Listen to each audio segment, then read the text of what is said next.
Folks, you've made it. We're in the last session of our farm succession planning webinar series. If you've missed me so far, my name is Will O'Meara. I'm Land for Good's Connecticut field agent and a vegetable farmer down here in Morris, Connecticut.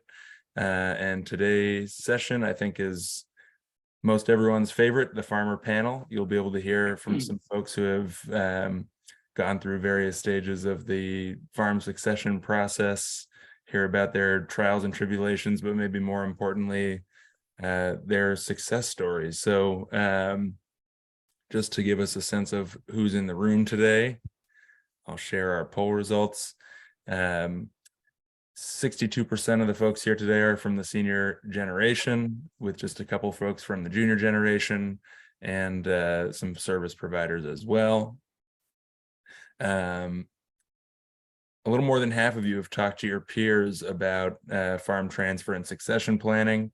I definitely think that, those of you who have not, maybe you'll make some connections on the call today. Maybe you'll think about some folks in your farming community that can play that role for you. But, most farmers, I think, learn best from each other. So it's a resource that is really important to utilize. And then finally, a little more than half you would be interested in participating in a farm discussion group discussing farm transfer and succession. So we can think a little bit more how we might set that up at a later date. And Mike, if you could go on to the next slide. Which froze up on me. Well, in the meantime, I'll just couple housekeeping things. I'm sure you're all going to have a lot of questions for the panelists, so feel free to put those in the chat, and I'll sort of monitor that as we go. And to cut down on background noise, if you could keep yourself on mute unless you're speaking, that would be greatly appreciated. And I'll also be putting a series of resources in the chat, and I'll try and catch things as the farmers on our panel mention them to share those resources with you. So, keep your eyes peeled in there. Finally, we wanted to take a moment to thank our funders. This is a collaboration between the Vermont Housing and Conservation Board, Connecticut Department of Agriculture, and the USDA's National Institute of Food and Agriculture. And again, special thanks to our accountant and attorney that joined us for the last two sessions, Nick Bullock from Farm Credit East and Daphne Moritz from Sheehy, Furlong, and BEM. And with that, I will turn it over to Mike, and we'll get this panel going. Hi, Mike Gia, the Vermont field agent for Land for Good. Thank you, everyone, for coming to the last few weeks and coming to this session. As Will indicate, this is one of our favorite sessions to be able to hear from farmers tell their story and not be as content heavy as we have been in some of the other sessions, but you can see how things get put into practice. The way that we're going to do this is we are going to have each of the farms present for about 10 to 15 minutes. If you have some specific questions, you can put them in the chat for the moment, and we may address them immediately, or we may wait until all the panelists have gone, and we're going to definitely try to leave a good half an hour or more for not just questions of the panelists, but also opportunities for people to discuss some of their own experiences. So if you're out there and if you want to bring some of your own experiences into the discussion and ask questions, not just of me and Will, but also of the panelists, you'll feel free to do so. We're going to hear from 4 different farms today, and I'll let each of them introduce themselves, and we're going to start with Eugenie Doyle of Last Resort Farm in Moncton, Vermont. And so I'm going to turn it over to you, Eugenie. Thank you, Mike. So my name is Eugenie Doyle, and Our farm is Last Resort Farm in Moncton. I'll give you a brief history of the farm. Actually, the first Last Resort was in Brookfield. My husband, Sam Burr, and I started farming there together in 1980. We had 28 cows, dairy cows, and 2 acres of strawberries. Our first transition, because I would say that my life in farming has been many transitions. So the one that I will talk about mostly today from an older to a younger generation is only the latest in the series of transitions. But our first one was to a larger farm from Brookfield to Moncton. We realized we couldn't make a living on 28 cows. So we moved to a larger place here. It's 270 acres. We were milking 60 cows at that time and growing a third of an acre of strawberries, organic though. So we got more cows, fewer strawberries, switched partially to organic. We then, we conserved the farm with the land trust. We did many things to try to bring in income, including doing a duals goal project with the Housing and Conservation Board, where we were conserving the entire farm and at the same time taking out 60 acres for 12 lots of housing. I mention that because it comes into play later. But that the money that we made from those did enable us to pay off the mortgage on our farm, which also comes in handy when you're transitioning to a younger generation. From so that was in about the early 90s. In the mid 90s, we sold our cows again and transitioned once again to expanding vegetables and fruits, switching to organic production and getting rid of the cows. We then, for about the next 20 years, kind of went into a pattern of gradually increasing the fruits and vegetables, raising our 3 children, and having a different kind of degree of off-farm jobs. For my husband worked for 10 years for the state of Vermont, which enabled him to get health care for us, which had been a big problem. And we gradually increased the production of the farm, got hoop houses, 2 hoop houses. During all this time, basically our children were our employees and their friends. So when they were 12, we had 3 kids, twins, and an older, a girl who was 2 years older. When they were, young teenagers, we had a lot of young teenager helpers. When they were in high school, we had a lot of high school helpers. And when they were in college, we had some more college helpers. So it was pretty hit or miss employee situation. Mike asked us to discuss our positions on the farm, our roles. And I would say that mine, I've always worked here. During the time after we sold our cows, I did go back to school to do something that I'd always wanted to do, which was to write. And so during this time, I also had sort of a second career as a writer, not particularly successful, but good for me. And I definitely ran all the marketing. We were doing 3 farmers markets. I did most of that, and definitely I was a 4-H leader and definitely dealt with the young help. None of our kids seemed at all interested. I mean, they would, we'd come back from soccer games, and then we'd have to unload or load trailers of hay, and they would complain that nobody else on their team had to load trailers of hay, and nobody else weeded strawberries, and blah, blah, blah, blah. But, and 2 of them did go off to college and have not come back to work on the farm. One, one of our sons went off to college, went to work in China for a few years, got involved in agribusiness there and realized that that was not the part of farming that he wanted to do. Came back, and so I think it was about 2013, he came here as an employee, and we began, he thought, well, maybe I would want to do this. So he worked for us more seriously than he did in high school for a couple of years.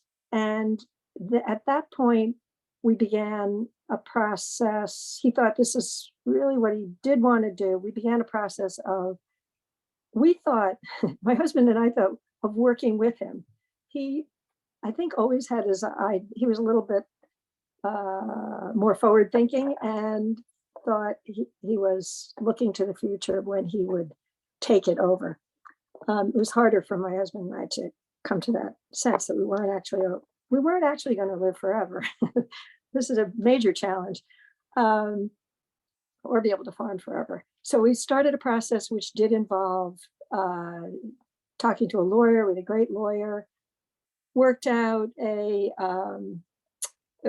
worked a lot with farm viability, Richard Wiswall, to figure out how a farm that was partially supporting one family could support two, or if not that, how we could transition this to our son's family and still give us enough to retire on, retire on. So this involved working with farm viability, doing business planning that we really hadn't done previously in terms of enterprise budgets and so forth. Dealing with a lawyer, wonderful lawyer, Joe Fallon. Unfortunately, he's retired now, lives in Arizona. But he helped us navigate what we were going to do for our other children if we gave the farm to one, and how that was going to work out. And luckily, in our case, our two other children have families and jobs and houses that they're happy with. They didn't want the farm. We did in 2000, I know we have to move this along, 2017, signed a lease to own agreement with our son.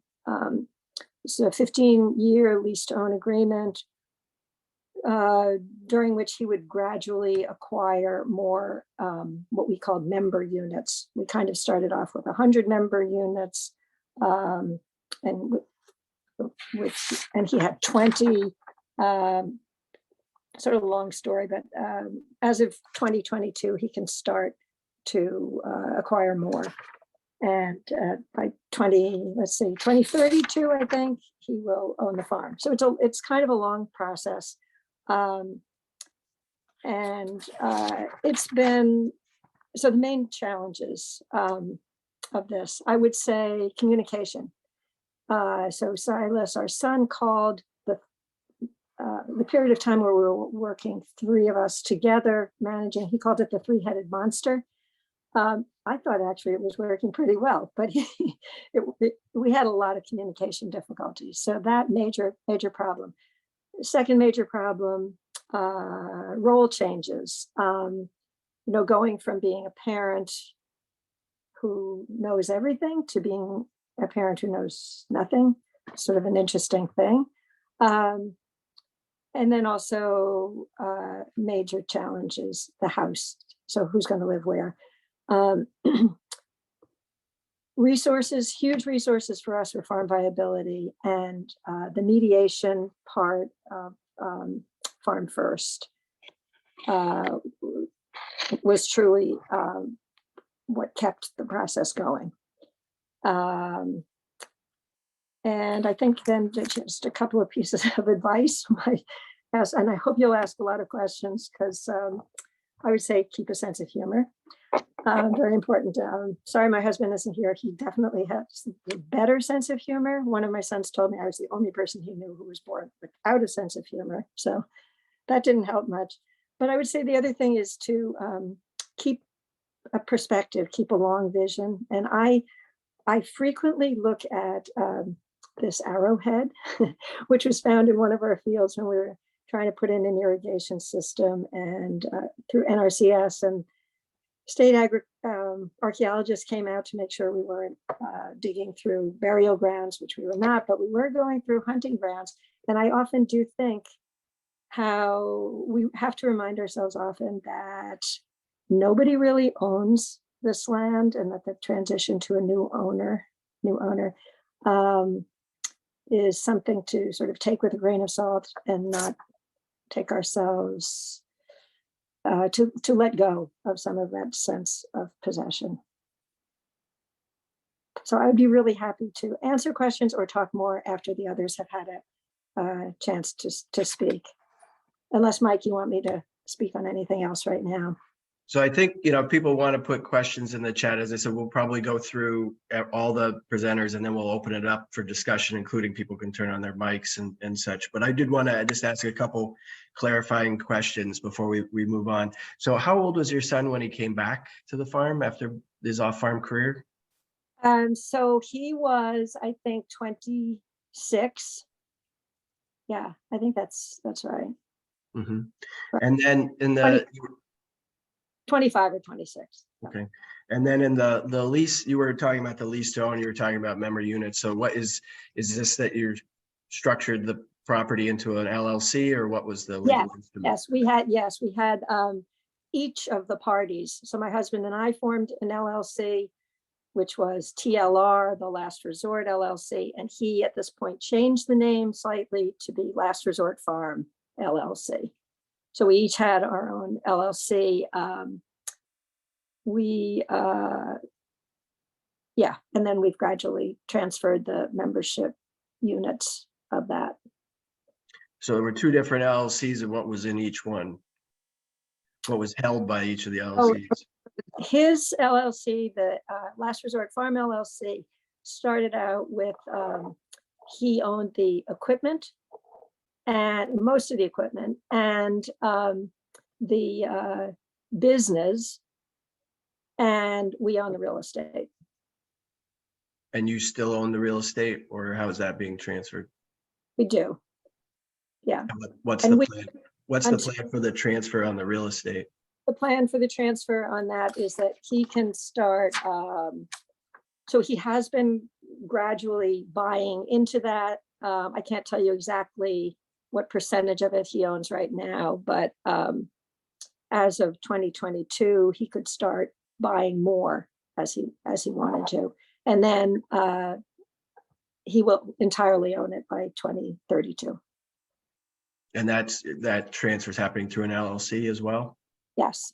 Okay. And then the last question I just wanted to ask, so you were talking about the communication issues and help you got, and was it, you said farm first, and was it also agricultural mediation? Oh, yes, it was. Yeah. It was a ag mediation program, right? Yeah. Okay. Yeah, and he actually got some help through the counseling part of Farm First. Mm-hmm. Yeah. Yeah. So you took advantage of all the resources that we took advantage of all of them. Yeah, I mean, I really would say that one of the things we did discover is that we really had to kind of look at our own, from both sides, him and us. We had so many, really the hardware part of it seems like the easier part to transfer. It really was the control, the roles, our image of ourselves as farmers, are looking at him as not a child, but an adult. So there's really a lot of I would say, a lot of mental health issues to be dealt with here. Yep. And not an uncommon scenario, which is why I appreciate you being willing to come here and speak openly about that.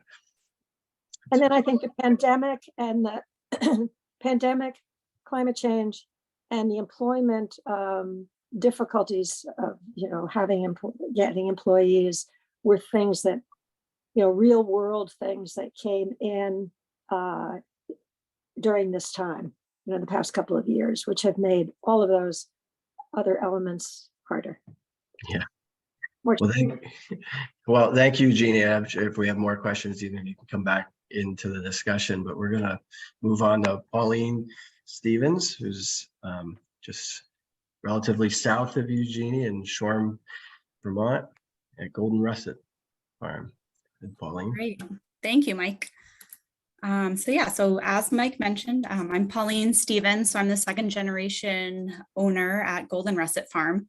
My parents started our farm here in Shoreham, actually, after farming over in Moncton, not too far from where Eugenie is, in 1984. And it started as a small market garden there, where they were mostly selling to farmers markets, the Burlington Farmers Market.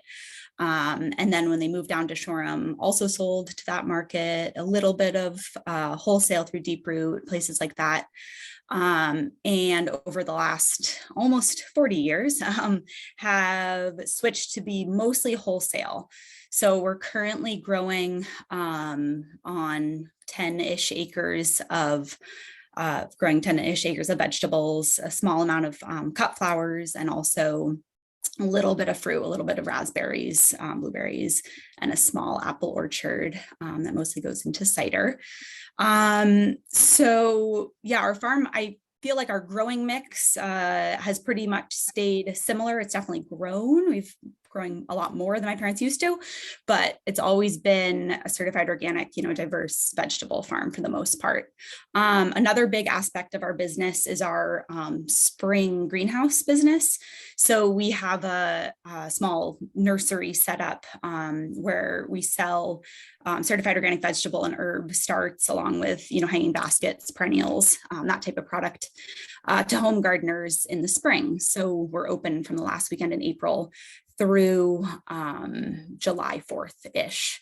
So we're really busy in the spring, getting ready for that season, and then really busy with retail sales at the farm during that time. And then once July 4th comes around, we're pretty much not doing any retail at the farm, and it basically all switches over to wholesale, where we sell a lot to the local co-ops, the Middlebury Co-op, and then up to Burlington, Healthy Living, City Market, stores like that. We did do a CSA for a long time, mostly just a summer and fall share. And now we're just doing a fall share because that seems to work well into, fit into with what we're growing. So our story is, my parents had, like I said, started in 1984, or that was when they moved to Shoreham. A couple years later, my brother was born, and then myself, and then my sister. So I have two siblings also. While we were growing up, mostly I helped out on the farm. My siblings didn't spend as much time there. They mostly just had other interests off the farm. And pretty much all the summers through high school and then also college, I worked on the farm full time during those summer seasons. And then also the year I graduated from college, I worked on the farm all the way, through the end of the season, which for us goes, about till Christmas time, Thanksgiving, Christmas time. So at that point, I was realizing, I got to figure out what I'm going to do this winter. And I ended up getting a job with a nonprofit, unrelated to the farm. It was an environmental nonprofit. And I got a job there, and thinking it was just going to be kind of for the winter. It was a temp position, and it ended up, I ended up staying with it for about 6 years.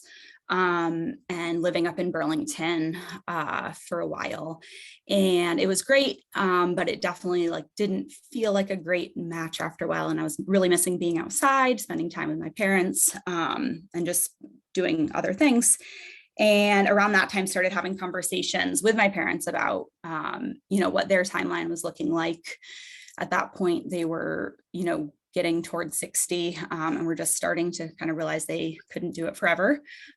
So in March of 2018 is when I came back to the farm. So this will be my 6th season back, which is kind of crazy. So I came back definitely with the intention of taking it over, even though I hadn't been, there's a lot of unknowns because I hadn't been there for the last 6 or 7 years. And right at that time was when we started working with Mike, and starting to talk about the farm transition, which, has been super helpful.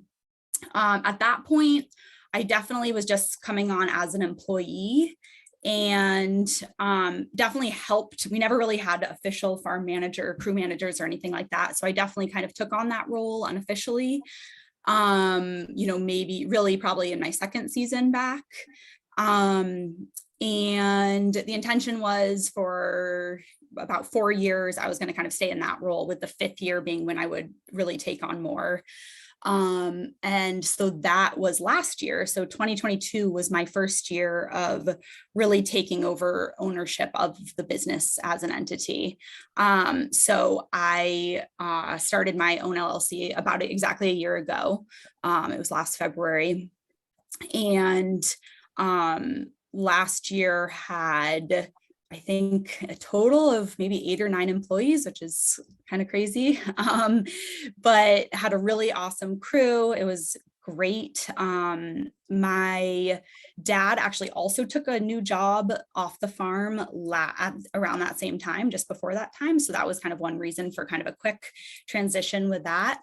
And so he now works fully, like he works from home, but he's not at the farm available that much. And my mom did work part-time as an employee of the farm last year, which she's also going to be doing this year. She's happy to be there and loves to continue to help out, but I think really is definitely loving not having the responsibility of, managing all the staff and what they're up to and doing sales calls and all that stuff.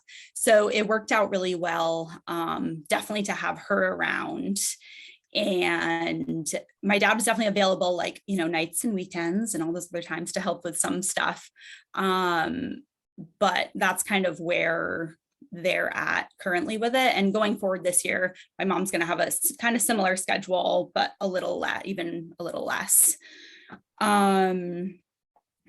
So one other thing that's been great for us is we do have a couple really, really long-term employees, one that's been here 13 years and one that's been there with us for 14 years.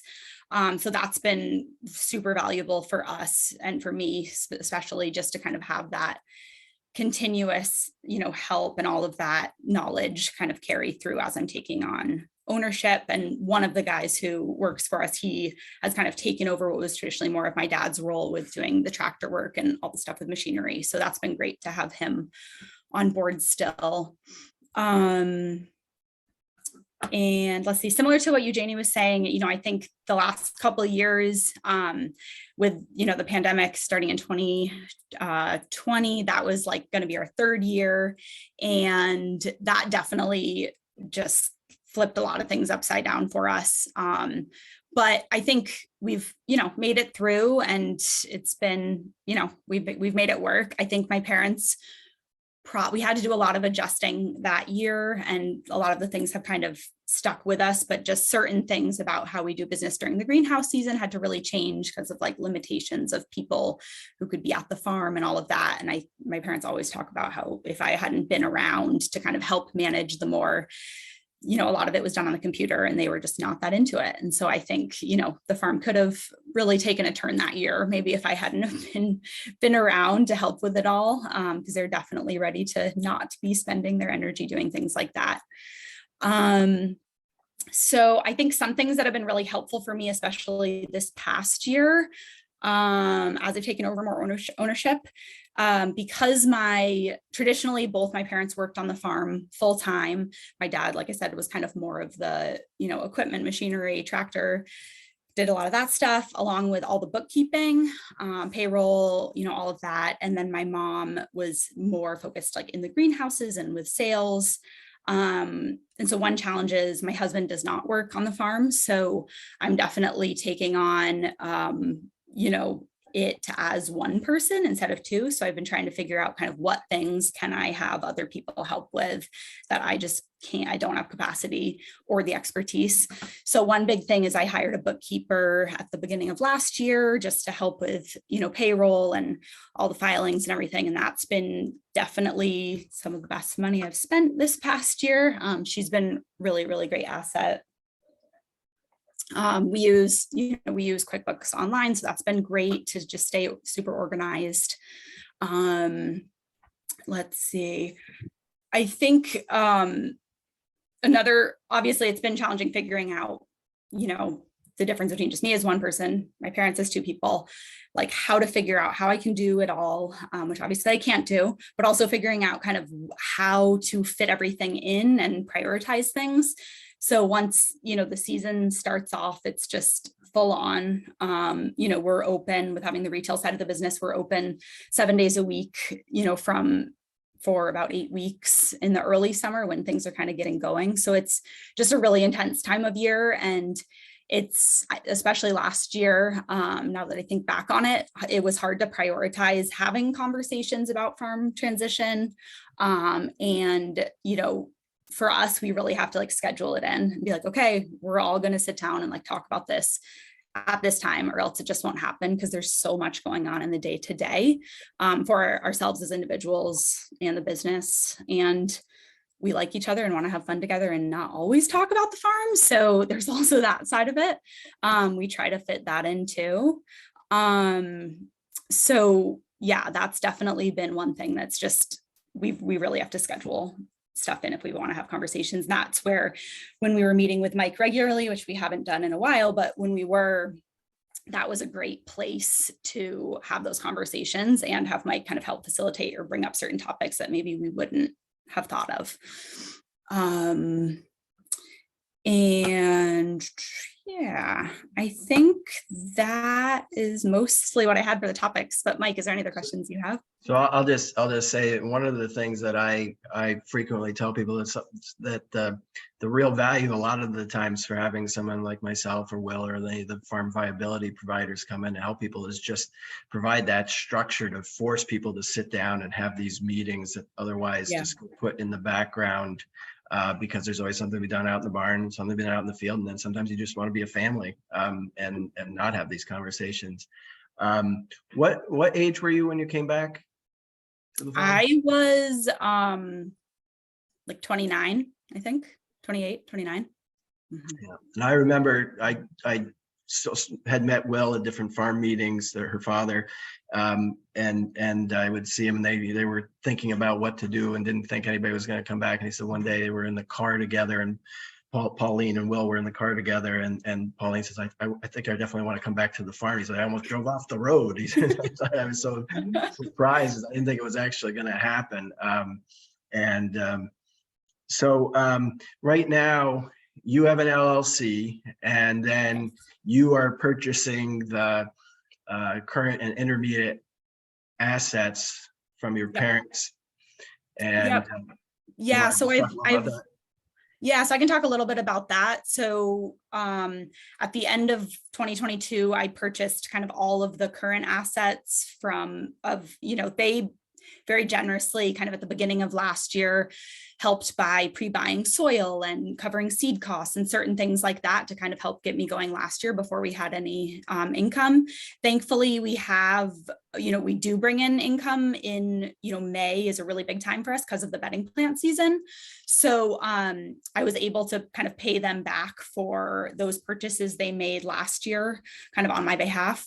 And then I'm over 3 years paying off all of like the equipment and stuff. So starting this year, starting this spring over the next 3 years, that's how we're structuring that. And then for housing, that's one thing that's still kind of in the work, and like the land. So my parents definitely still own the land and live in the house that's on the farm. I live a couple miles away from the farm, in a house that my husband and I purchased a couple of years ago. We were renting it and our landlords wanted to sell. And at the time it was kind of the best option. Thankfully, interest rates were low then. So that was in our favor for sure. But the plan as of now, which is kind of been my parents' plan the whole time, is they've always wanted to build a house on the property of the farm, but kind of way out in the back corner of one of the fields. And so that's still their plan. And then my husband and I will move on to the farm into their house. And so that I anticipate will happen in the next couple of years. And so I am like leasing, the land and buildings and everything from them now, paying them monthly rent, that type of thing. But I don't actually own any of the, land or buildings or anything. So. Well, and we can pick back up on that longer term part of it later. And also there is a question in the chat that we can come back to, but I do want to thank you for presenting right now. And then I want to move on to our next farm. So thank you, Pauline. Yeah. We'll definitely get you back in the conversation later. So now it's Sounds good. John and Beth Haynes from the Haynes Farm in Claremont, New Hampshire. Hello. You're on, Beth. Oh, John's And gonna. John. I'll start off anyway. So I'll give you a brief history of the farm. My father was farming early on with his brother at another farm in Charlestown, and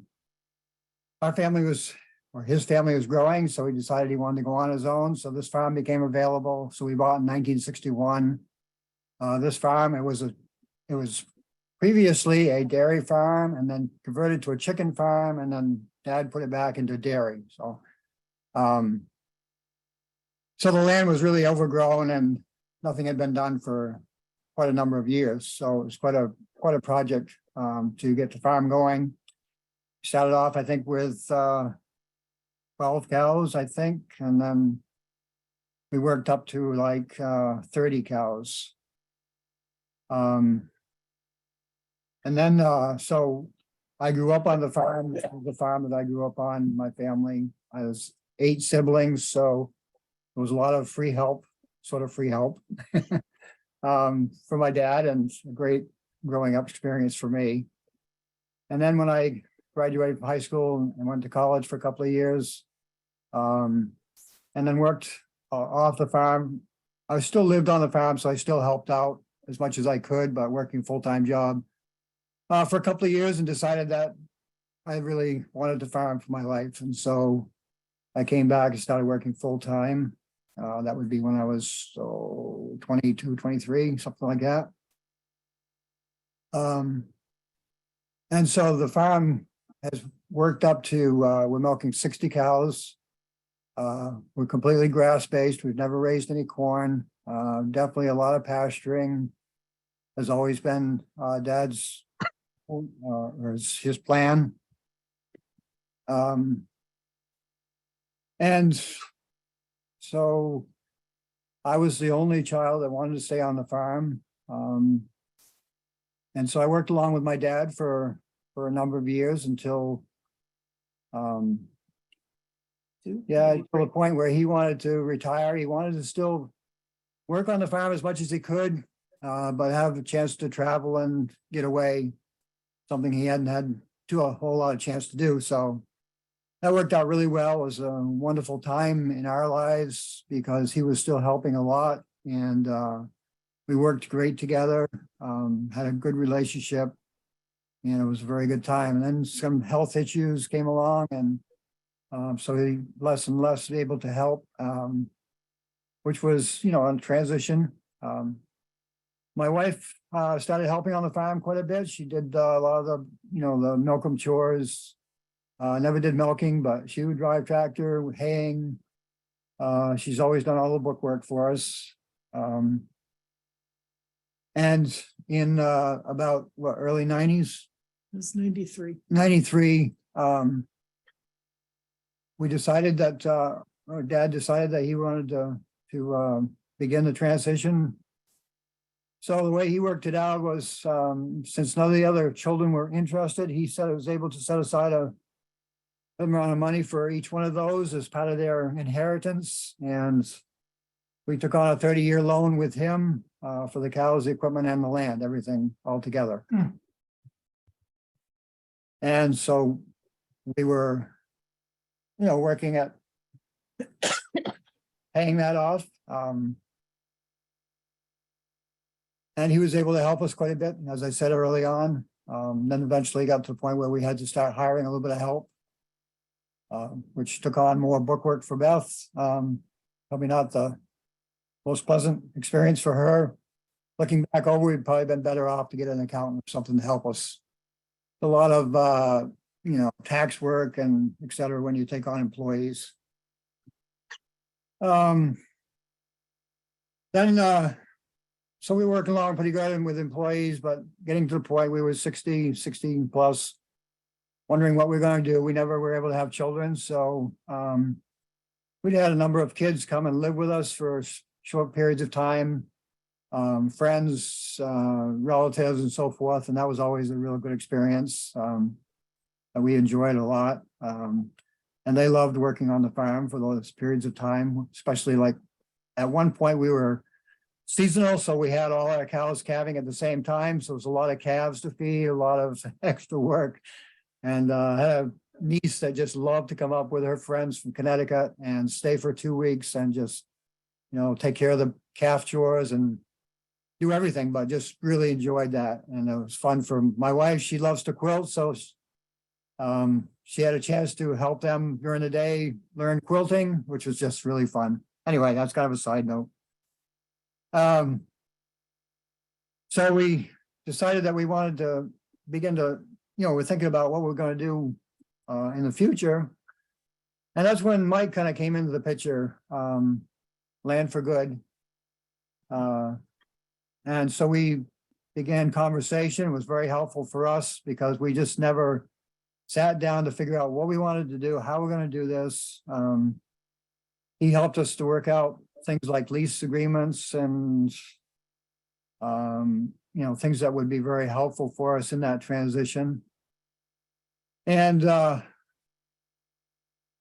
that's kind of where Mike came in, where we began to make that at least getting plan in a few, kind of a format of what we're going to do. One. So he's kind of skipping. So in about 92 was when we bought the farm ourselves. And about 10 years into that, I had said to John that we've got to start thinking of something different. We were 40 at the time. About 55, we kind of decided that we really wanted to do something different. And we needed to have some kind of succession because of our no children or nobody that was interested really in the farm. And wanting to see the farm stay as a farm, to be a viable farm. And didn't know how to go about this. Heard about Land for Good. And that's where it really started. Hitched up with Land for Good. Mike came and visited with us, kind of saw where we were going. He says, I'll keep my ears to the ground as to finding someone that might be able to help and might be wanting to look for a farm. And so he was doing that. At the same time, we had put the farm onto I forget what the name of that's called, Mike. It's that you were on both the Vermont Land Link, which allows farms there on the New Hampshire on the border to post there, as well as the New England Farm Finder, which is the tool that we have to post farms New England wide. Maybe Will, you could throw those in the chat. So we had our farm posted on both of those and got calls, and got connections with that, but most of them were not for us. They just didn't seem like they fit. But Mike had gone to a pasture walk up in Randolph, I think, and on this guy that was really interested in pasturing. He was a young guy looking for a place to kind of have his own farm. He had been farming with someone else, and that didn't seem to be going anywhere. So anyway, we hitched up with him through Mike, and it took a little bit of time to figure this all out. It took quite a bit of time because we were struggling. We were caregiving John's parents at the time also, and I was our mind, and we were only doing the farm by ourselves. So it was a lot for our brains. And there were times when I had to say to Mike, we need time. Just give us a bit of time. But he also brought up land conservation, which was something important to us. We didn't know quite how to do that. He helped us figure out where to go for land conservation. We are with the Upper Valley Land Trust. That was quite a process also. But anyway, he's helped us, like John said, with all of the agreements and figuring out where to go for lawyers and all of that. We had no idea what to do in those areas. John's position on the farm, I'm no longer really at all involved in the farm. Baird is having someone else do his book work, which is good as far as I'm concerned. And well, I mentioned that, oh, Baird is his name, Baird Swift. It's worked out really well. Baird is, when he came to us, he was 32 or 33. I'm not exactly sure of that. He had a child and a wife. He came for a year beforehand and worked here for a year beforehand. The day that he came, I could see a vast, we had been having employees and having employee issues. And as soon as Baird walked on the farm, I could see John's load just totally melt off his shoulders. Baird and he really work well together. Yeah, I told Baird when he came, I wanted him to go ahead and manage the farm like it was his own. And just see how it went, working with the employees that we had. I was still there to help a lot, you know, but We still owned it. kind of allowing him to manage it just to see if this is really what he wanted to do and see if it was a good fit. And it seemed to go really well that first year. So we actually had a farmhouse. We had the farmhouse John's parents lived in. We had built a house years ago on the property. So we had no desire really to move out of our house. We were right here on the property. So he was able to move into that house, which was like amazingly good for him to do. He's really enjoyed the house. It's been a big thing for him. So we conserved the land. He has since done a few changes, which is fine. He needs to make the farm his own. He is paying us for the cows. We hold the loan on the cows.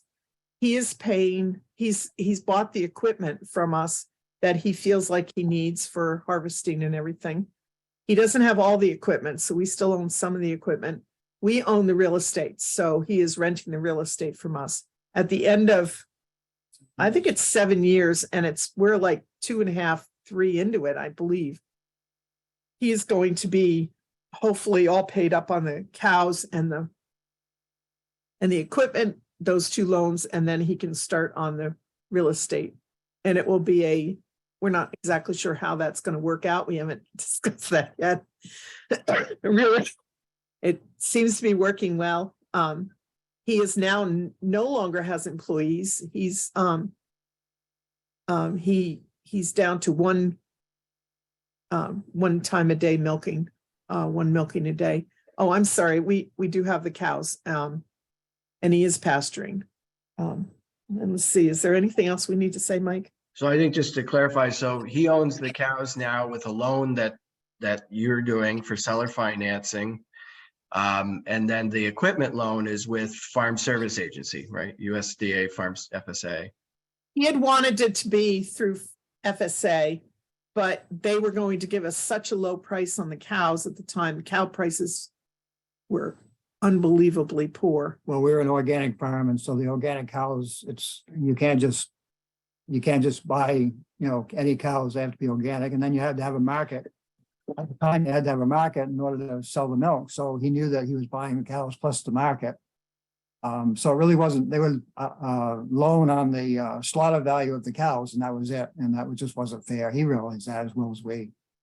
So that's how we decided I wanted him to have some skin in it, So he took a loan for the equipment, and then we made the loan, through us for the cows. And that's how we worked that out. And when before Baird came into the picture, which was really serendipitous. I mean, it's part of the reason I do get out to these farm meetings, but I did not expect to necessarily find their successor at this pasture walk. But it just seemed like the perfect candidate as we got talking, and he gave me some references of some other people that knew of his experience and such. But he, before Baird came in the picture, there certainly was a question about whether or not you would ever offer any sort of seller financing, because there's a lot of risk involved, even if you have the proper legal and security agreements. But I think if maybe you could comment on how that evolved as you got to know Baird and started to develop trust between between all of you. Yeah, I think perhaps that first year when he worked for us and kind of managed, that I could see that he had the characteristics that were needed. And that really helped us. And I saw that he was committed, that really helped to, to give us that assurance that this could really work out well. And he's been very good.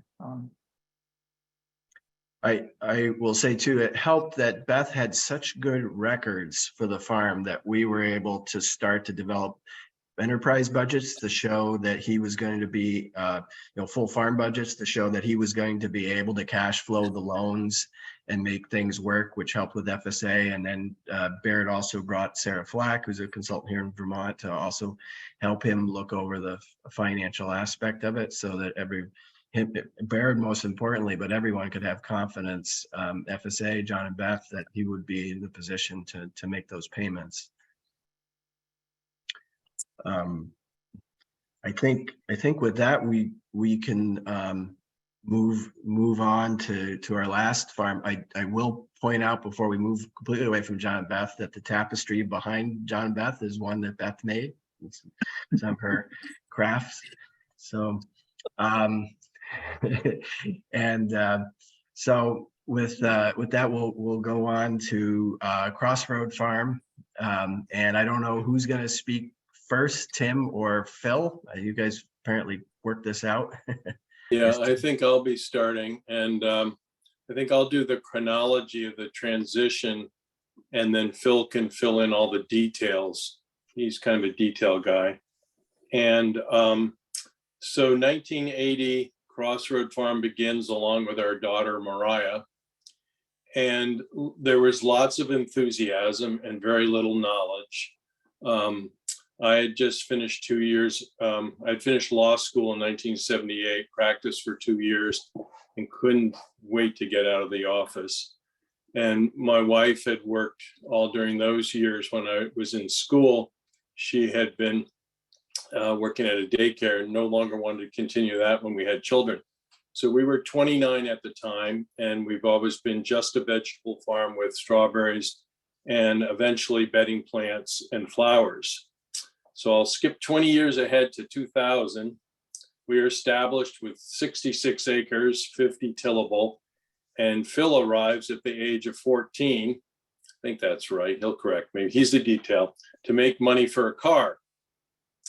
And over the years, he kept coming back in summers, and then even while he was still in high school, he'd come despite being quite an athlete.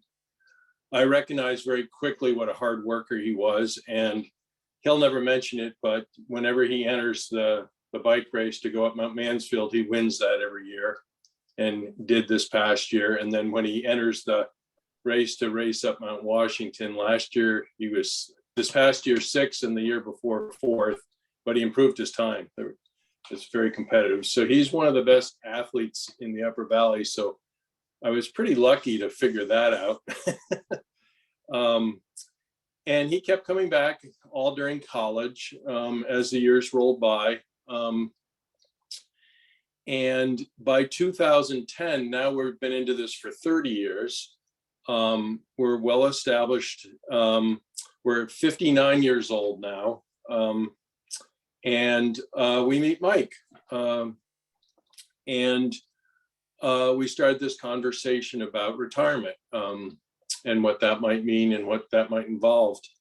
And so one of the first things we did was start to check with our children. And by 2010, they're off, basically out of college now. Yes, that's right. Yeah, because that's 30 years, 80 and 82 they were born. So yeah, they're out of college. And we checked with them. They'd worked hard on the farm.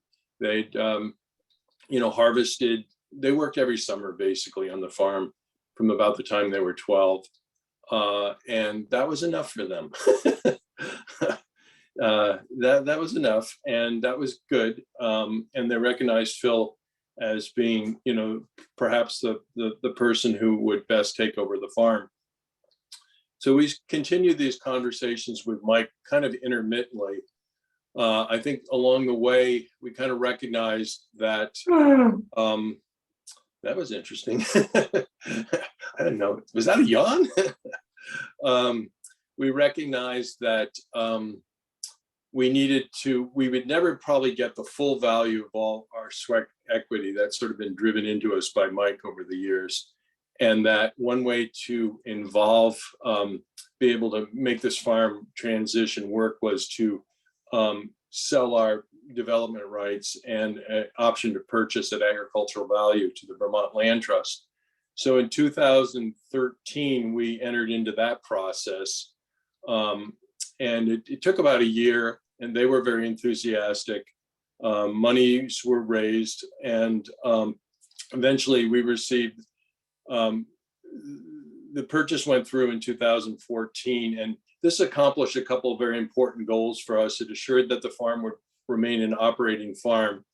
You know, being in this for 33 plus years, this being old, fields that actually were going to at one time have lots of houses on them, and Act 250 had stopped that. We just love this. We had, built this up over the years.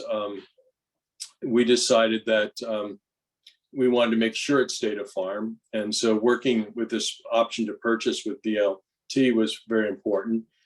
Not unimportant was receiving a retirement nest egg through this process, which we invested in land on Sugar Hill, as it turned out. I noticed someone from the Amanuensis Land Trust here, and which we later sold. And, probably more importantly, in some ways, it reduced the price we would later be able to sell the farm.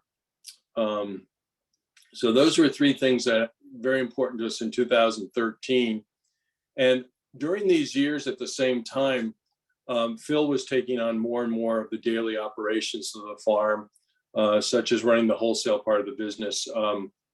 At this time, about 50% of our business was wholesale to restaurants, direct marketing to the 3 co-op stores in the Upper Valley, selling to children's camps and such. It was, going along very smoothly. In 2017, we're still farming very actively. Phil saw an opportunity to buy a very profitable stand in Norwich next to King Arthur Flour, which was owned by Jake and Liz Guest of Kildare Farm.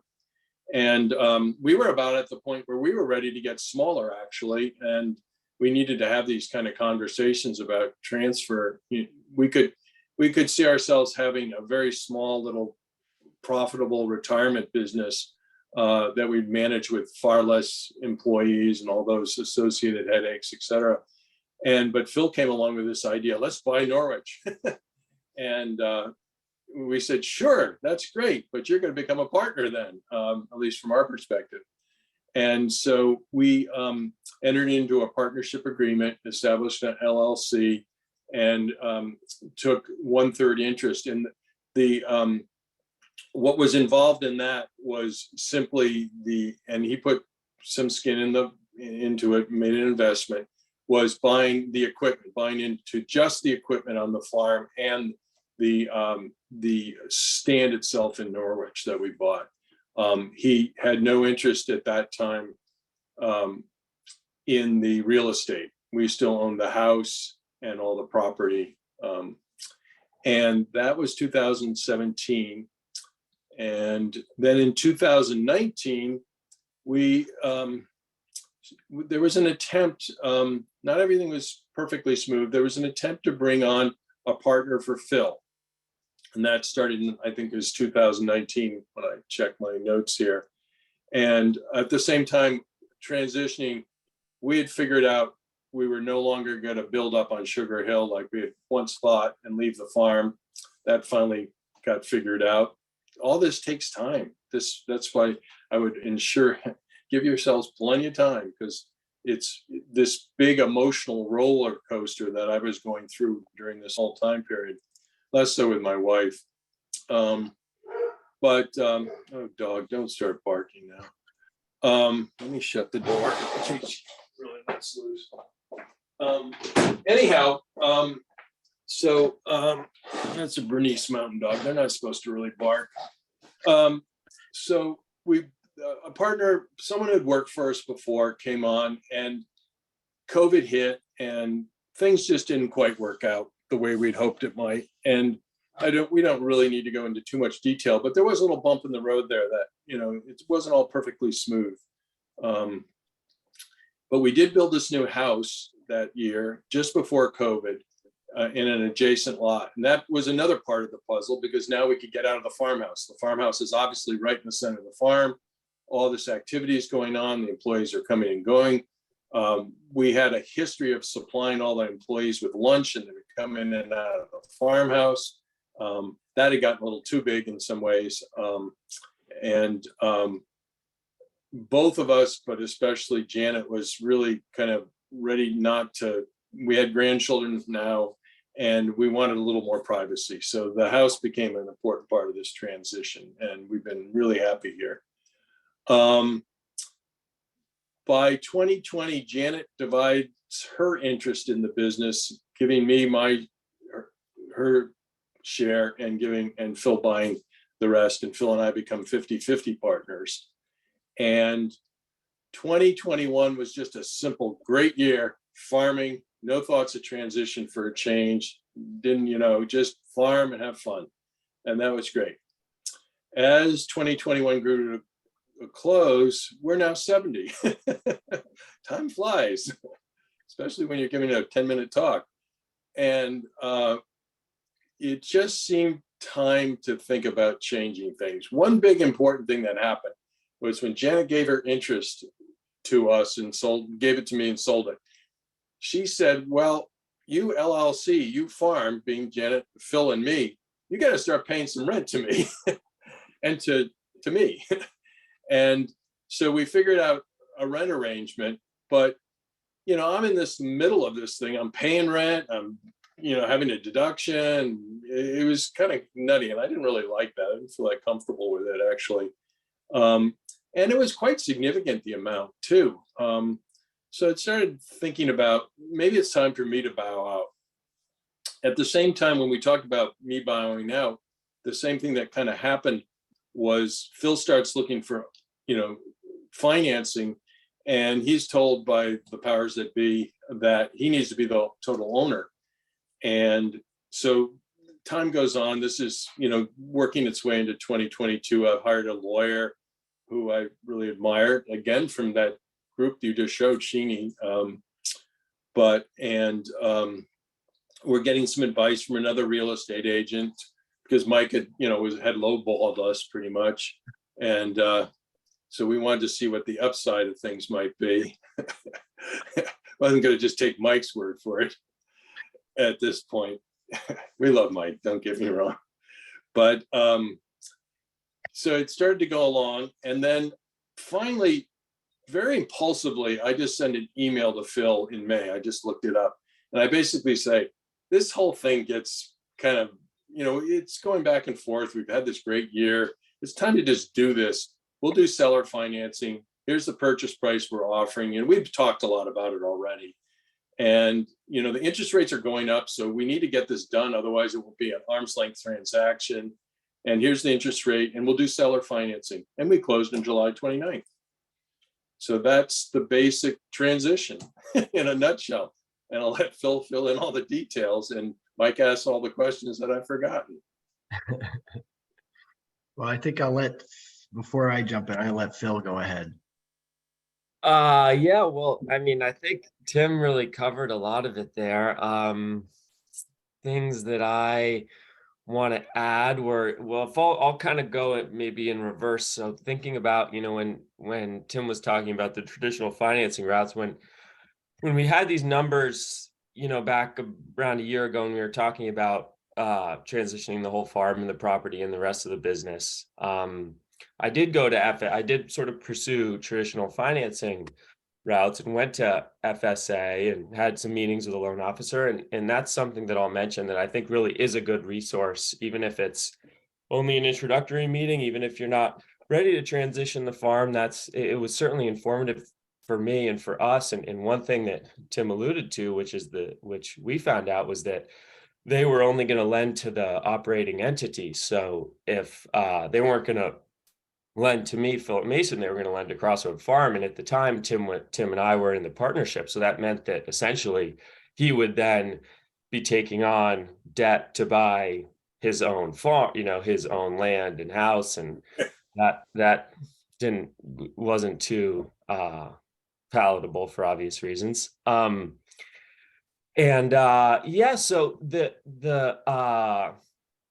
it just to involve, and it was a good process, but I think that, one thing that in farm transitions, it's not like Tim referred to bumps in the road. We had some bumps in the road. It's an emotional thing. It's an emotional thing, I think, particularly for the farmer who has their whole livelihood and has their history, they're so much of what, who they are involved in their farm and involved in the business, and it's not easy. And when I think that it was very emotional, and to have another party, to have FSA involved, and to have them potentially say, we're concerned that there were going to be, more roadblocks that were specific to the financing, things like, you have to do this electrical work, or the appraisal comes, that they use comes in below or above the number that we had sort of tentatively agreed on.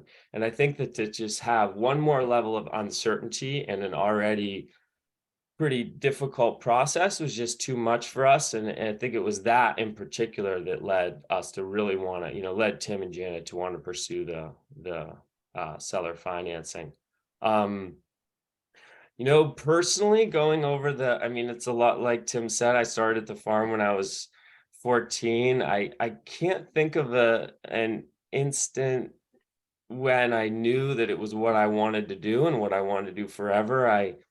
I like the work. I love the land. I love being outside. I like working with my hands. I like doing different things. I think that the timing for us in particular worked really well, and that when, I'm an ambitious guy, and when I needed more responsibility and I needed to feel like I was really invested in something, Tim and Janet were in a position to give me that. I think if the timing had been 10 or even 5 years in either direction, I don't think it would have worked out quite how it did. If I was 5 years older or 5 years younger, that obviously, I think that it really was perfect in that respect. These things take time. I don't think that it's not like you need to find a 14-year-old. That's a tough thing to do, but I think in our case, that really did work out. And I knew, we had so much history. They knew, in transitioning the farm to me, they knew what they were getting, and vice versa. I knew, what kind of farm I was getting. And I think that circling back to the financing, the transaction that we completed, one of the things that, sort of gave me the confidence to go in it on my own was that, I've worked at this farm for over 20 years. I know everything about it. I know how all the greenhouses are. I know what the barn looks like. I know all the scary things behind the door. I know everything. There's no surprises there for me anymore, having been there for so long. The house, the house was a challenge. I think that that's something that often comes up. One of the things I wrote down was just in general, the value with farm transitions, you often have these assets, that are real property that just have a really high valuation, and they often, in many cases, they don't derive a lot of, they're not that integral to the actual farm itself in deriving income, and it can be hard to deal with that from a affordability perspective. What's more, personally, my wife and I bought a house off the farm 8 years ago, so we don't live on the farm. She has an off-farm income, which has helped in a lot of ways, in that sort of we're able to diversify ourselves, from a financial perspective. But the house is a challenge, and that how we are going to deal with that. That's sort of like where so much of the value is wrapped up in. And one of the things that sort of changed my perspective has been with labor and how hard it is to find labor and to find help. The sort of the idea that I'll now use the house as employee housing and have a manager there, and that's sort of that made it a lot easier than having to potentially have to sell my house and move on to the farm. And it's certainly something that that I do think about and I will consider. Let's see what else. Gosh, I think it can be, Tim referenced it, can be a lot to think about these transitions, and there's so much involved with it. I think that having regular meetings is a really good thing. I think that, maybe not scheduling them for the middle of the summer when everyone is exhausted and ready for a break, may not be the best time. But on the other hand, I think it's important to just keep circling back and keep coming back and to keep those lines of communication open and, write stuff down. Even basic questions, just like, what is your interest in, what are your priorities, for a potential successor? What are your priorities? Is it to make money? Is it to just make ends meet and be a farmer? Is it, to grow the business? Is it to keep it the same? Things like that, and just see where the alignment is with the transitioning parties. And yeah, I mean, I can't emphasize again how much, this just does take time, and how, for us, it was when things got rolling, it really got rolling, but it was 10, 15 years in the making anyway. So, yeah. So I had first, met Tim at the Vermont Vegetable and Berry Growers meeting, where I'd get up annually and give a little pitch that you want to be thinking about these things at least 5 to 10 years before you really want to retire, because it can take time. And so Tim pulled me aside at the end of the meeting and said, "Hey, I'd like to talk to you further about this," and signed up for the Vermont Farm Viability Program. And I was signed them up. I still do work through UVM Extension in addition to Land for Good. And so for the next 5 or 6 years, I worked with them through UVM Extension Viability. And then, so 2010 to 2022, when they closed on the final sale of the land. So 12 years I've been working on the transition of this farm. And Tim, sometimes I've had him on panels before, and he says, "Oh, I'm Mike's greatest failure." And I said, "No, don't say that, not at all," because they were making steps along the way. It's a process, as I said at the very first workshop. It's not an event per se. There were steps along the way. And even in the first few years, when I came on board, they had not identified a successor. Phil was definitely on their mind, but we actually interviewed 3 employees at the time to see what the level of interest was. And Phil was the one who did have the most interest at the time, but it still was another 5 years or so before Phil became a partner. But that didn't mean nothing was happening in that interim period, because Phil was taking on different levels of responsibility and becoming more a part of the marketing and the financial management of the business. And maybe you could, when 2010, how old were you at that point?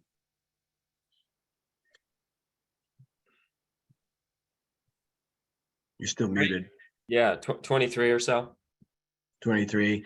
Yeah. And what was during that period before you finally became a partner, what was going through your head about, what was it going to take for you to think about being committed to finally becoming a partner? What were some? I remember the impetus definitely was from Tim and Janet. I mean, I was kind of, I don't want to understate it, but I was sort of just going along with it to make them happy, I think, at that time. I mean, I was still just in my early 20s, and I knew it was, I mean,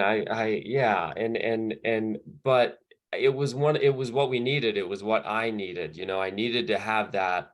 It just, I can't tell you the sort of, I mean, it's really amazing just when I think about all my time at the farm and how I've gone from, basically being asleep in the back of my parents' car when they dropped me off at 7 a.m, to counting down the minutes until the workday's done. And now it's like what I would do to have another hour in the day, and I wish I could just in July, just push stop on that clock and just keep keep working all day without the clock going any further. And I just think that it's every person's different. And for me, it really took, being a part, having that financial stake in the game, having that investment. And while it wasn't huge and that it was just, like Tim said, when they formed the LLC, we basically valued that based solely on the value of the equipment.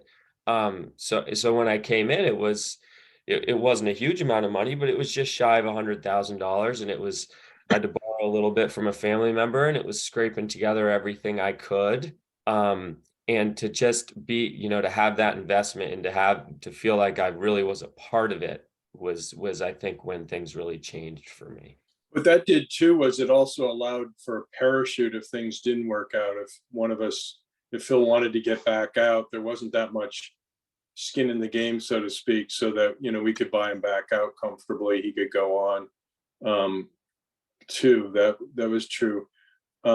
From my point of view on this emotional part that I was trying to figure out, I just couldn't imagine looking out like I'm looking at it right now as I talk to you. I'm looking out over the land because we're sitting on this new house above it. And the idea that we no longer own it now, but the idea that we have a 20-year mortgage feels like we're still part of it a little bit. You know what I'm saying? Obviously. And also we were able to make the payment work so that it was similar to the lease payment with a little bit of a graduated mortgage. It goes up a little bit, but we knew it could work because it had been working, because we'd had almost, I think, a year at that rate of leasing. So we knew it could be successful, and I'm kind of all in or all out. So the idea that Mike had always talked about, first the equipment, first the cows, I don't have any cows, so first the equipment, and that kind of thing, and not the land. And I just kind of wanted to do it all at once and have it done. And now we have this tax nightmare we got to deal with in the next couple of weeks with Nick Bullock of all people. So it's everyone right there on your front of your webinar page there. I think though the gradual transition where Phil started, that 100,000 was to buy a third interest, since Janet and Tim, had a 2/3 interest in the business, was essential to him being able to have that time to step in there to be able to make this work. Yeah, And I think that's right. I think one of the things too that was interesting, coming back to the farm stand that was purchased off site. I remember Tim saying to me at the time, he says, if, as he was saying, that they were looking at, otherwise, if Phil wasn't going forward, they were going to scale back. And, they probably wouldn't have been entertaining such an idea as taking on this additional sales stand, which I think has almost doubled your sales. Is that right? Absolutely, yeah. Yeah, except that there was this, younger, ambitious person who's stepping up to take over. And that was a big driver, and also showed, I think, a lot of commitment on Phil's part to thinking about the future of the business. With that, we could really start to move towards opening up things to questions, and I'd invite all the panelists to turn their cameras back on. And if there's anything that you came up in the other person's talks that maybe you want to just react to and just start a conversation, or something else that you wanted to add that came to mind about your situation, I think would be, we could start there. If there's any of the panelists want to add anything, or ask questions of each other even. Well, I can break the ice by saying the Haynes has got a great guy in Baird. We went to Morgan and Baird's wedding, and Morgan worked on the farm. And the most amazing thing about Morgan was she could work all day, and you thought she walked out of the office, not out of a field.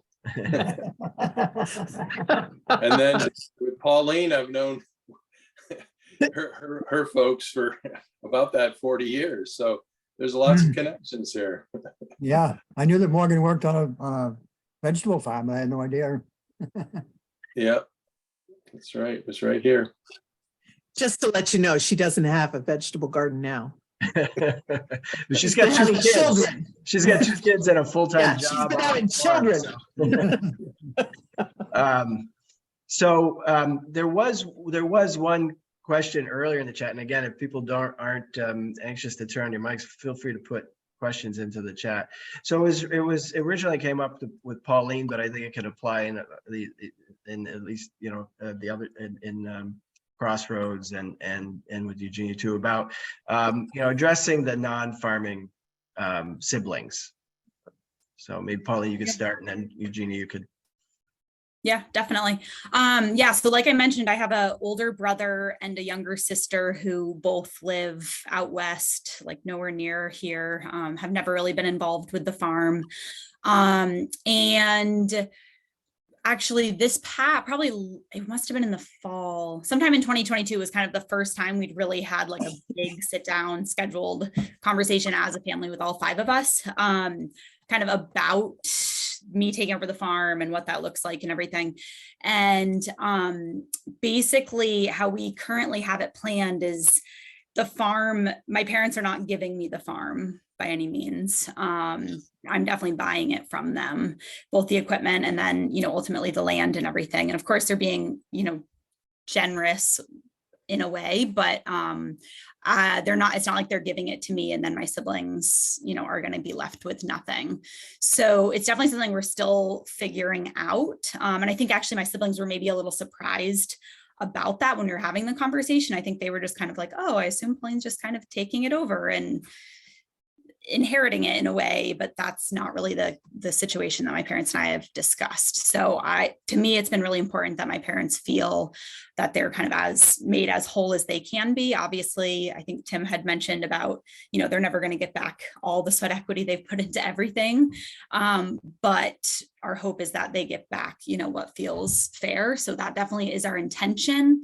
And my siblings, if my siblings did have an interest in an aspect of the land or of the farm, I'm sure we would all be really open to having that conversation. Our land isn't conserved, so I think we might be the one farm on here that's the case for. So there is potential for subdividing, or building other structures, but currently that isn't really both my siblings own homes, one's in Wyoming, one's in California. They're pretty set to be not in the area. So that for our situation, that's definitely, worked for us. So yeah, I guess any other specific questions about that or anything I should make more clear, Mike? Well, I'll just mention that I know that I'd encourage your parents early on, because I always do, to have conversations with your siblings. And Yeah. I know I encouraged a family meeting early on. It sounds like it didn't really happen until now, but I know your parents had some preliminary conversations with them. Yeah. It sounds like it was really critical, because some of the things that I know that all of us had discussed, and it sounds like was news to your siblings, about this process. So I think it really is important to have those family meetings and involve those others. As I said in the very first workshop, I think the important thing is to have those discussions, but always recognize that if you really want the farm business to continue to the next generation, whether it's related or unrelated, the people who are going to be there to steward the land have to have more deference in the conversation ultimately, even if you hear from the others. Yeah. And I think we definitely obviously had talked about it, but I think last year being the first year that I had actually more ownership in the business and, interest in what was going on there, that was kind of the first time. They don't come home, all at the same time very often. So that was kind of the first time it really felt like a bigger meeting where I had been in the new role of actual ownership of part of the business. So I guess it felt a little different maybe than some of the other conversations we'd had early on, where it was a little more theoretical. But yeah. And I'll just make one other comment. When I started to formally meet with the family, they had already been talking with the Vermont Land Trust and had an appraisal come in. And so we did look at that, but we talked about it within the context of where it seemed the transition might go. And as I mentioned in earlier webinars, you only can sell your development rights once. And so you want to be thoughtful about if you're going to do that, when you might do that, and what's the value there. And the thing that protects a farm more than anything is a successful farm business on it, which your family already had, and then a successor who's not going to just turn around. At least I'm presuming you're not going to turn around, Pauline, and just, you know, sell the farm and Right. cash it in. And so that cart, it could be conserved someday. You may conserve it, or maybe the next generation will. That option is still there. But at Yeah. this point, it wasn't really necessary, particularly because the business is so successful that you should be in a position to be able to buy out your parents without needing that tool.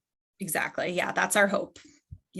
Yeah, and we can keep talking about it if it seems like it's more difficult. And I think the other thing too is that because your parents have also saved for retirement, now your father has an off-time job again, but you know, I've saved for retirement, and so it wasn't necessarily essential Right. to maximize, so they can't afford to give you some discounting to allow them to still retire and build that retirement home that they want to do.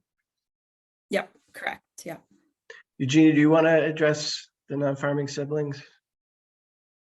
Yeah, well, I think as I mentioned, my other two children, so our other two children do have houses and jobs. They are both in Vermont, pretty close by. And at our family meeting, when this was brought up, because we actually had brought it up before we had decided that Silas was definitely do this.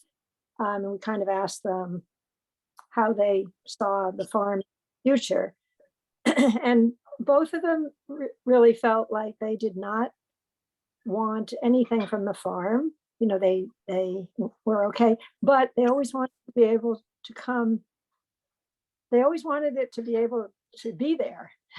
So in that sense, they were encouraging their brother to go ahead and do the work that would enable it to stay available to them. You know, that situation, I think, might change a bit. We are in the process right now of my husband and I are building a house in this development that we had put in years ago when we sold the development rights, and which is adjacent to the farm. It's not actually farmland, but it's adjacent. And when we move, I think it will be hard. I think it'll be hard because we have been so much the center. Now it will be, you know, their brother's family here. So I think it'll be maybe more difficult emotionally. I think, you know, in terms of finances, they're not worried about it. And that's just because they didn't want to they've seen how much work it is. They don't want to do it. And they don't need us to sell it and divide up the money. So I can definitely relate to all that. I think my siblings is very important to them to be able to come back to the space. And obviously because they do live so far away now, when they do come back, they do love to spend, you know, time outside and walking around and, you know, going to all the places we did as kids, all of that. But I think also, you know, them coming home always because they never really did work on the farm. Also, you know, it's a little stressful when they come home because so much of the farm is centered right around the house and everything. And so they can never really feel like they can come home and just kind of relax because we're such busybodies there. So it'll be interesting to see as my parents move, you know, a little bit away to the back of the property, how that might change. Anyway, yeah.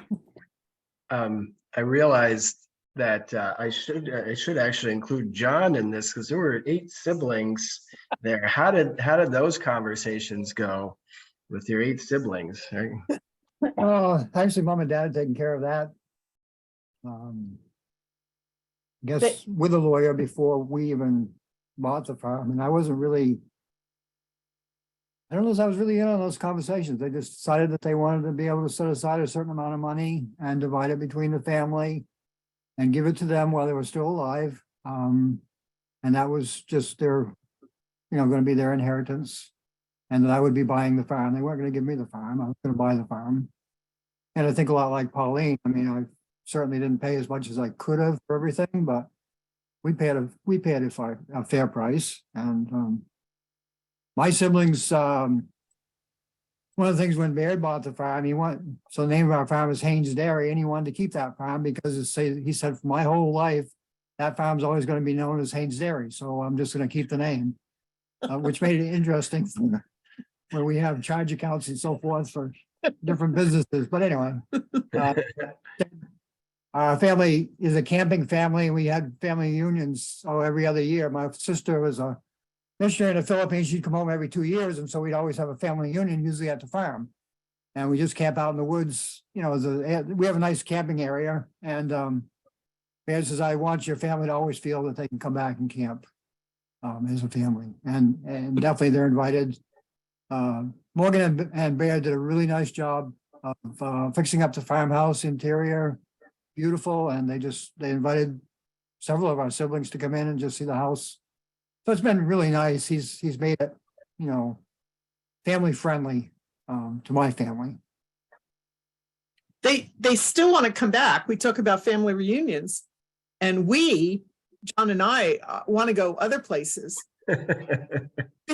because we've always been stuck here. Well, the main reason we had it here is because we really couldn't get away. So and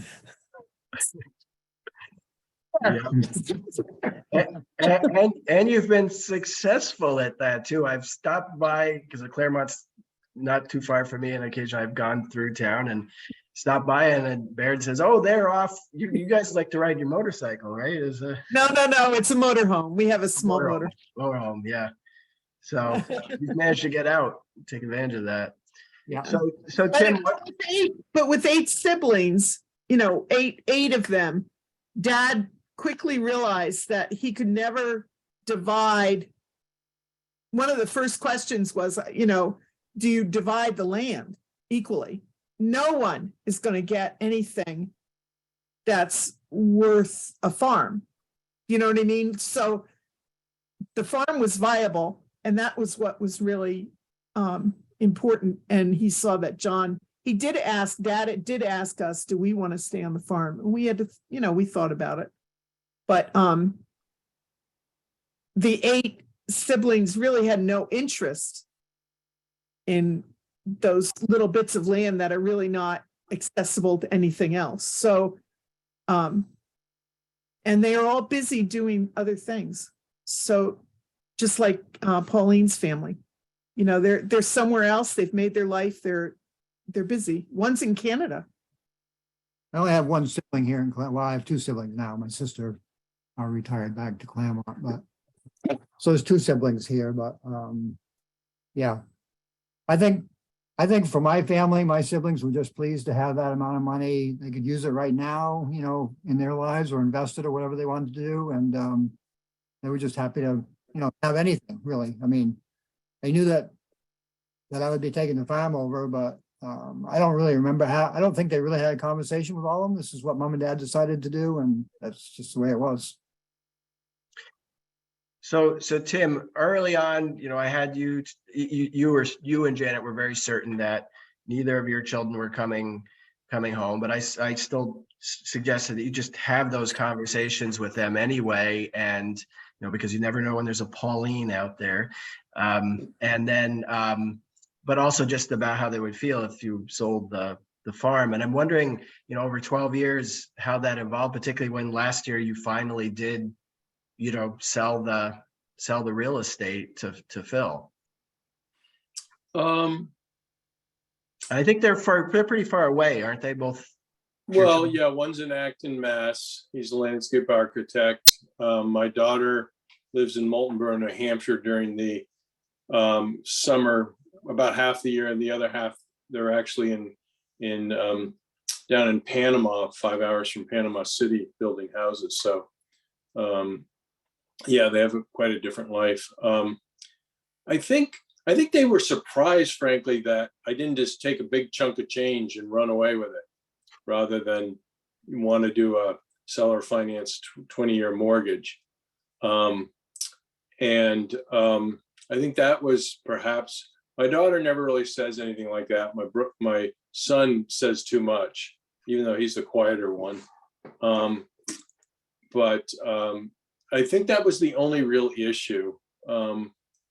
I think they're, happy to come back over, and I know it was almost, I wanted to save a little bit of it for my grandchildren because they love the farm too, and they love going out and, picking corn and strawberries and things like that, which we can still do. I mean, we're grooming ski trails right now, and our junior senator visited and skied the other day. It was great.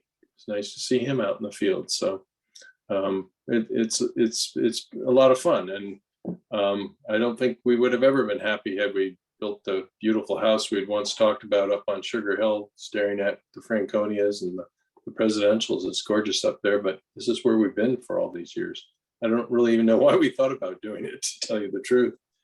I can tell you getting out of the house has been great, and the farmhouse, we should have done that a few years sooner. But this is great being a little bit further away. And I feel like my relationship with Phil's never been better, since now he owns it and has to deal with all the little quirks and problems and issues and whatnot.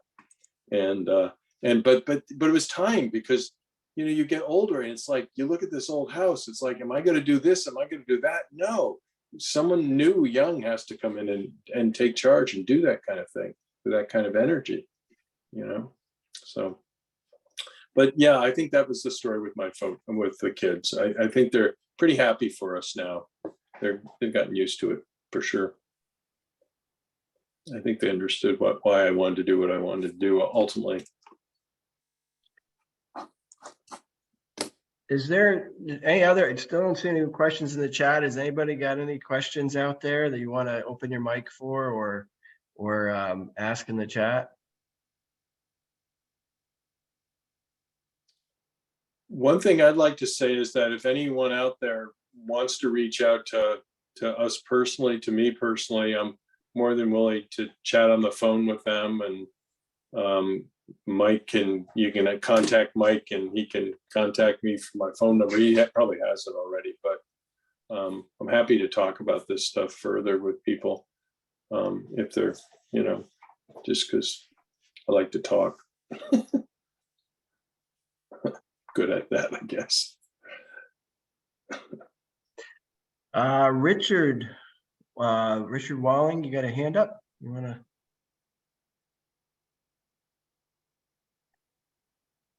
Oh, you're muted, Richard. I did not have my hand up.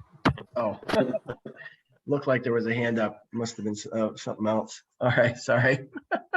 I will say that working with the Amanusa Conservation Trust, this is, one of the issues we deal with when we work with landowners and stuff. And one of the outfits we work with is Land for Good. So these guys are a great partner, particularly with through the New Hampshire Farm Future Fund and stuff like that. Yeah, I mean, I think, Big Richard, that's a good point. I think both Phil and I have tremendous thanks for this organization, and Mike in particular for helping us and being patient with us and being willing to, as things went along, he managed to work with both of us, because even though there needs to be, arm's length transaction in some distance, we still were able to work with him during that whole period of time, back and forth. And it's a really good program, really good people.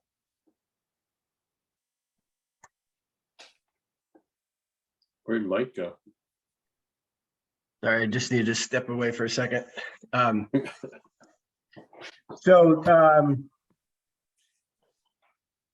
If there's, I don't know if there's no other questions, we don't need to. I had or something. Will. Yeah, go ahead, Will. I was struck by the Haynes when you said that. I think it was Baird's first year that you basically said, run this farm as if it were your own. And that level of trust, but also the sort of willingness to hand over the reins so quickly. I'm just curious how you thought about that, and if maybe that was something that was approached similarly with your father. or if that's something that you maybe changed from your farm transition to Baird's.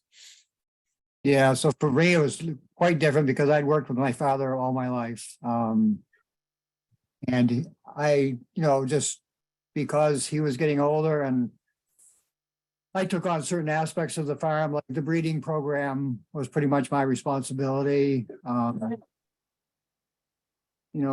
lot of the feeding. Yeah, feeding decisions, weighing, those kinds of things were my responsibilities. Gradually taking on one more. For me, when Baird came, I probably made it sound like You gave him every. the first day I just said, go ahead and run your farm. It really didn't work that way, although I told him when he first came, he said, what I'd really like you to do, Baird, is to work for us for a year. And I would like you to work with the employees that I have and just kind of manage the farm. And so at first I was there doing chores regularly, both chores and that sort of thing. As the year went on, we probably went away. I don't remember, left him with full responsibility at times. But I was always there. But I did want to see, how he reacted, how he could interact with the employees that I have, because they weren't the easiest employees. I did want to see how he worked with the cows, with the pasturing system that we have, all those things that he was very much interested in having the farm pretty much the way we had it. I mean, that's just really what he wanted to do. He was going to pasture walks. He had a Small herd. small herd of beef cattle that he and someone else were working together with, that he had, rented land and was pasturing. At the farm where he worked at, they didn't pasture at all. But that's something that he was really interested in and wanted to develop. And, took steps on his own to do that. So that naturally, as the year was getting towards, the end of the year, I just, I let him take more and more responsibility. It was just great to see him willing to do it and just, just to see how it went. For me, it was I got a lot of confidence in him just by seeing how he worked, how it worked out. What happened when we bought the farm from his father? Dad was struggling with giving up the farm, the control of the farm, I think. He didn't say it. He wasn't a real vocal person. But the day that we bought the farm, probably a few days later, John asked his opinion of something. They'd always been back and forth asking opinions. He asked his opinion and his father said, well, it's yours now. And he wouldn't give him any kind of advice. And so John, it took him I wasn't expecting that. No, and it took him a long time to get over that. And about 2 years later, John had finally gotten over it. And at the time I had another business off the farm, and within a day, I had come home, we bought the farm and I had sold this business. So I was now home and he was coming to me with just a person to bounce things off of. And Dad, about 2 years later, he came into someplace John was working, and he hovered over him and he says, so what are you doing? So shouldn't you do it this way? And John's like, just get out of my hair. It's like hard. How do I respect my daddy? Now is ready to kind of give me advice, but I figured out a way not to necessarily need him. They were like two oxen in a yoke. They could look at each other across a field, kind of like that song about the dance. They could look at each other and know exactly what each other was going to do. And to have Dad do that, and John didn't want that to be the case. Mm-hmm. So they're a lot alike in some respects. Baird is teachable, and I'm not saying that because John's he's not a manager of people. Really, one person is who he can deal with. So having Baird as that person between him and the employees was like massive. And So to see the way he functioned with his employees, he's a lot easier going than many people would be. Many of the people that came to us, we realized this was not going to work. And we had to come to the decision. Our kitchen window overlooks the farm, the barn. And we had to come to the decision that if this was before Baird even came into the picture, that if the person came in and did something we could not handle, that we would need to be able to let go of a house that we built and lived in our whole married life. Mhm. That was, Tim was talking about that emotional part. Those are some of the things we had to deal with. Also, we had to deal with those. This is a farm John grew up on. Right.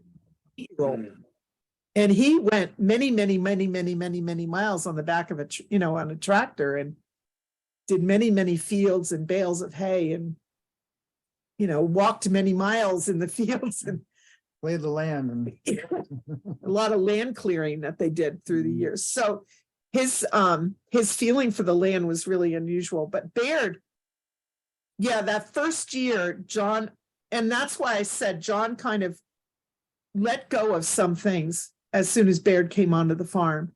And I could see that this was going to work. And you know what? We were very privileged. We were very fortunate to find Baird and Morgan. Their family has just been great for us. It's been nice to have them. And another nice part is that I go up every morning and help him with, chores, finishing up. Gives us a good chance to connect together. He's always got questions, always got projects for me to do. And if I can't do it today, that's fine. He's not expecting it, but he appreciates the help. And it's just, so it gives me reason to get up in the morning. Otherwise I could get lazy, it's just, I'm kind of focused a certain time I need to be up there, and he's expecting me at that time. But if I don't, just let him know I'm not coming. That's fine. Our dog is the one that's at the hardest time. It's a herding dog, border collie. So, Oh boy. So I think one of the things too is I think it was late summer when I introduced Baird to them, and it was probably almost 6 months before he actually came to work at the farm, where there was a series of meetings and conversations, some of which I facilitated and some of which you just had on your own, that helped you get to know each other and understand, and start to build some trust with Baird before you could even bring him on as an employee. We had other people that right after we met Baird, we had other people that actually couples that were in that mix too. And so that was a confusing time. None of them worked out, and none of them would have worked out compared to, well, one might have, but compared to Baird. Baird was very focused, Baird was prepared. He also was trying to get a loan during that time to make sure that he could buy the equipment of the cows, is what he planned on buying. And it took a long time, took, several months for that loan before they could figure out what they could loan and so forth. And during that time, we had another family come and start working, they came to visit the farm, they liked the farm, they started helping. They had 4 kids and they're all excited about farming and everything. And we kind of, got emotionally attached to them a little bit. But In reality, it's, we had to make a decision, are we going to continue on with Baird, or are we going to allow this family? And I think we made the right decision. But we allowed ourselves to get in a position where we shouldn't have. And it was a little hard. Mm-hmm.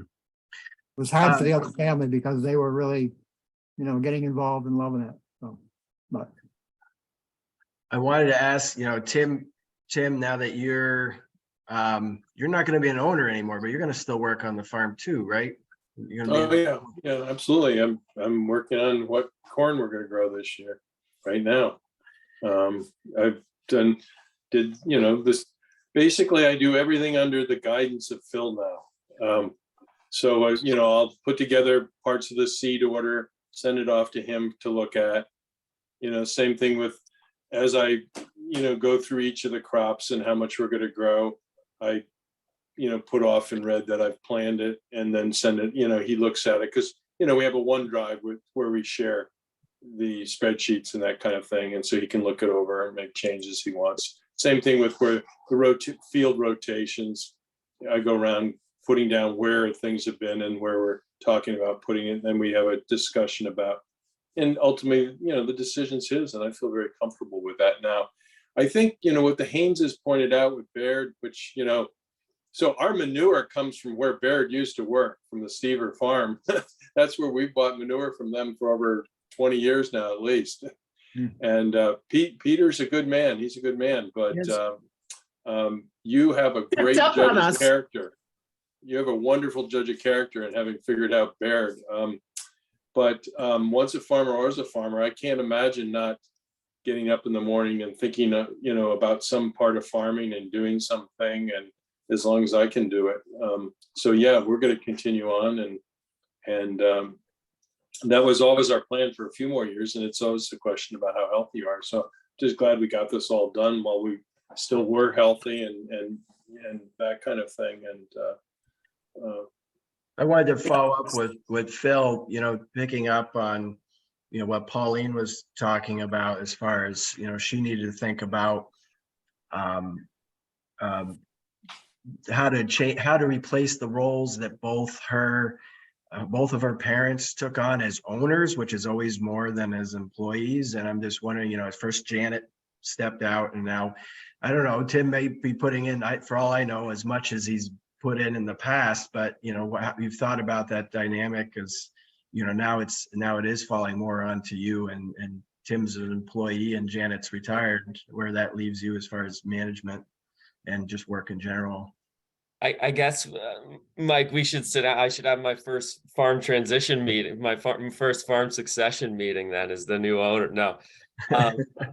Yeah, it's no, I mean, it's something I think about. It definitely, I don't know if it keeps me up at night, but they're big shoes to fill for sure. And, hiring isn't easy and help's hard to find. And luckily, Tim and, Janet helps out a lot in the greenhouse season, which is a critical time and brings her expertise to the table. And Tim is continuing to provide so much value in so many ways throughout the season with some bookkeeping work and crop planning, spring field prep, and so they're still around, which is good, which is really helpful. But no, it's something I think about. Personally, I'm trying to. I would love to see my wife join the partnership in some capacity. I think that would be really, really fun and special. So that's something that we sort of have in the works. It might take some time, but that I would love that. And yeah, always open to. I think that for me right now, with the transition and the amount that we've invested in it, I think that I need to just try this for myself, having it be just me and enjoy that for a little bit, even if it means working harder than I want to. And then I'll start to think about getting someone else involved in an ownership capacity. But And how old are your kids now? I got a ways on them. They're 4 and 2. So yeah, we've got some time there. How does that the work-life balance, particularly when you live off farm? I don't know how much your children even visit the farm, and how does that work with just trying to be a parent and not even be able to just say, oh, they're playing in the house or whatever. Yeah, can't let them run wild at the farm quite yet. It's hard. It was especially hard with COVID. Having two real kiddos during COVID and the lockdowns and schools and daycares being closed all at the same time, trying to run a business has been very challenging. I think that having that behind us will be easier. But it's hard. It's something I struggle with. Finding time, a little time for myself, time for the family, and all the while prioritizing the farm and keeping you know, keeping the crops growing, keeping the money coming in so you can pay the bills. I mean, it's a lot. I mean, I think just taking it day by day and not getting overwhelmed is pretty basic advice, but that's all I can do to keep on going. I just want to mention, I put in the chat a link to our evaluation survey. Please take the 2 minutes to fill that out, as that'll help us to shape our future offerings, and also report back on the generous funders who made this event possible. And then below that, there are a few other resources for you to check out to take your farm succession planning to the next level if you're getting started. I don't want to cut the conversation off because I know there's a lot of good stuff being mentioned here at the end. I'll just throw also one more thing in here. As you know, we've been taping this and offering this. We have our YouTube channel, and you can go back and look at last year's panel, which was largely a lot of these same suspects here. But there was also a person, if you care to hear from Tucker Purchase, who's from Vermont Farm Dairy. I think they milk 1,500 cows. It's a larger farm, and they have, as a result, they have multiple families involved and have thought a lot about their legal structure and how people come in and come out, and how to treat employment there in a business-like manner. And then they also have used vesting in terms of when people have acquired shares through gift or sweat equity to help with some protection. And so you can hear some commentary there. And as we only have 2 minutes left, I just want to give a chance to if not any last questions, then just the panelists to say anything, anything in closing. Particularly, it's been a little while since we've heard from Eugenie or Pauline here. If you guys have anything, last things that you want to say, and that could be for anybody, but just. I guess I am aware that we have some real success stories here. It sounds like from what Tim was saying, and Phil and the Hayneses and Pauline, that everybody is pretty happy. And I don't want to be the wet blanket exactly, but I think maybe even particularly within families, it can be more difficult in some ways, because you don't have you have a lot of other relationships going on, a lot of other dynamics besides just the intergenerational ones. And I think that, I just always think, if for any of the younger generation out there, that just saying thank you to the older ones goes a long way in smoothing those things. Yeah, I think the success of any farm is a whole community. There's like Mike helped us out with a lot of things we needed to deal with through the years. We've had other people helping us out when we've made different changes and tried to upgrades and all those kinds of things. It's a community that's there to help, and you need to reach out to the right people at the right time, and those pieces come together. You can't do it on your own. A funny story about Baird: when he moved down here, before he came down, actually, his former boss, Steve, came to the farm here in Claremont just to see what kind of a situation Baird was getting into. And I just thought that was really special, because, and Baird's would have told me, he didn't know anything about it. He came down to check to see, what's the character and what's the farm like, and is it a viable situation. He had offered, Baird a considerable raise to stay. He really liked Baird, wanted him to stay, but Baird decided that he really wanted to be on his own. But just to check, it's just like, it's a community. It's a community. So went to another farm. That's what he's saying. Yeah. In Claremont, and asked him for reference for us. Well, I think I think that's it's a great place to end. And just, as we've been emphasizing through this whole series, that there are a lot of resources out there, a lot of people that we brought up today. You can hear lawyers, accountants, farm first, ag mediation, farm viability. Of course, our organization here, Land for Good, and then all the other farm service providers of farm viability here in Vermont, and then throughout New England and elsewhere in the country. Reach out for those resources. And also, I think you can see the value of just hearing from your fellow farmers and having those conversations about what it's been like for everyone in their own transition and succession, good and bad. And so with that, I want to wrap it up and thank everybody for attending. And I really want to thank our panelists. It's always great that you're so willing to be open and talk about your stories in front of everybody. So thank you very much, everyone. Have a good afternoon. Thank you all. Bye-bye.